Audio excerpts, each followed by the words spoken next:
கனலில் கருவாகி புனலில் உருவான கந்தன் ஊர் எந்த ஊர்?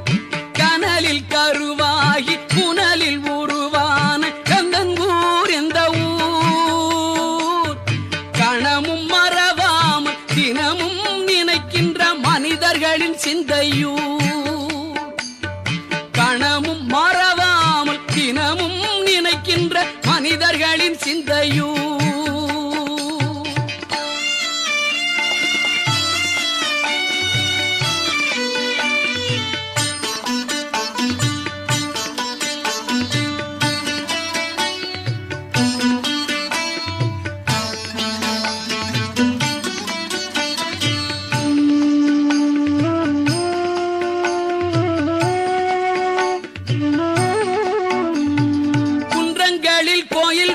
வடிவே